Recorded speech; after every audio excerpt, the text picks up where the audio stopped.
Nigel, what's your overriding emotion after the 5-2 defeat today? They were better than us from the first minute to the last. I thought they played some very, very good stuff. Goals we conceded I'm not particularly enamoured with, but I thought they caused us problems from the first minute, and the lad on the right is as quick and as dangerous as anything we've seen in the league this season, and we couldn't cope with it. And having been solid for a week, it's sometimes a bit easier to be more like that away from home. They looked as though they could score almost at will today. I mean, it felt like at times, like say that front three in particular, with Bolton on the right and Barry on the left, Mansfield just couldn't cope with them at times. No, we couldn't. They were too good. They were too quick, too sharp for us. And when we're at home, you want to get on the front foot and you want to try and press. Maybe if we'd been away from home, we'd have sat in a little bit more, and it would have made it a bit easier to deal with. But when they were as good as they were, I think they enjoy playing on our pitch as opposed to the one that they have at their place. And then they get the 2-goal start, and although we get back into it, the 2 after half time absolutely killed us. Yeah, I mean, that, like you say, before the break, when Davis Keeler-Dunn got you back into it, it felt like there was a glimmer of hope that they could get something in the second half, and 2 sucker punch goals really in the end that killed the game. Yeah, without a doubt. And we're trying to make it 3-1. We're trying to make the substitutions, and then the fourth came along so quickly as we're sort of trying to get reorganised. But all the rubbish out the way in one game. We've been so good for the last sort of 5 games or so. So it's just 3 points gone. You can lose 1-0 in a scrappy game, and you've still lost the same 3 points, and that's what we've done today. Start again next week. It's one bad day, beaten by a very good team.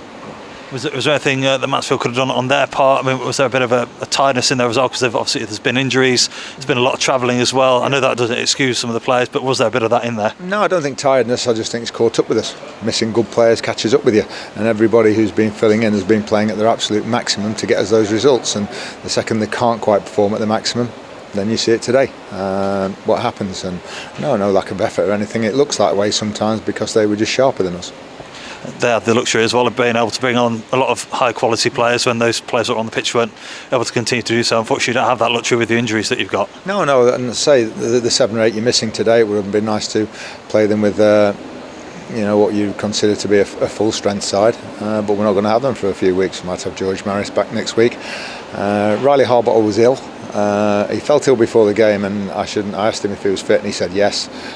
He obviously wasn't, so I should have taken that out of his hands before the game.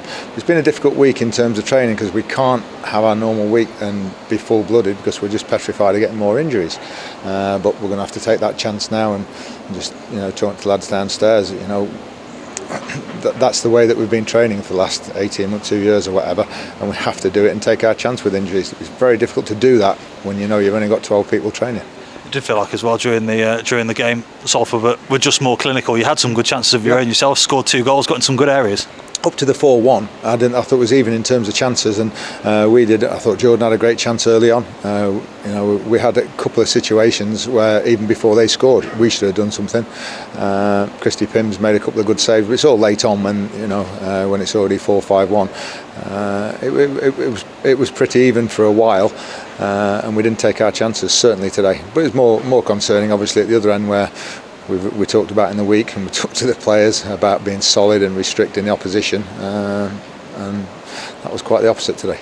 How do you go about speaking to the players and making sure that today's performance doesn't linger too much on their minds? A couple of big games coming up, Wimbledon next week. How do you sort of not let this result derail your season and you carry on where you left off before? Well, it's finished already. We can't do anything about it. We've lost 3 points, and you move on to next week. All our thoughts now are planning on training for next week and getting the team right for next week. Nothing we can do about that. Happens in football. We had at Carlisle, we were 4-0 at Carlisle just the same. It's a sort of reverse of that today. Or at Tranmere last week, Tranmere have gone and bounced back and had a great win. Carlisle have bounced back and had a great win, and we'll bounce back next week.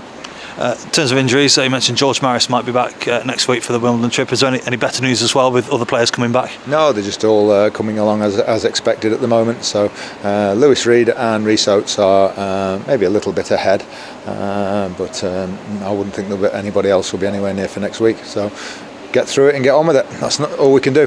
What's the latest on a couple of players who might not be back next week or the week after that, like Steve McLaughlin, etc.? How far are they coming? He was out on the grass this week and did a little bit, but his ankle's not right yet, so I would think he'll be another few weeks until it settles down completely and he feels comfortable. But I think he's our first choice left back. But the pace of the lad on the right today, I think, would have scared anybody. We put our two quickest players there today, Jordan Barry, and although he's not a defender, he's one of our quickest players, and then Elliot Hewitt, and he still went past both of those. So I had somebody in the crowd that lit out about why isn't Kieran Wallace left wing back, and I thought, oh, poor Kieran, if he'd have been out there today, we would have had even more problems. Final reflections from today, Nigel? It's a bad hour and a half, bad 2 hours. Happens in football. I've said to the players, get over it and move on. If you can't deal with it, don't be in football, because everybody's going to lose. And look at the results today. People have lost 4s and 5s today. Get over it and get on with it. Appreciate your time as always. Thank you, Nigel. Ta. Pleasure.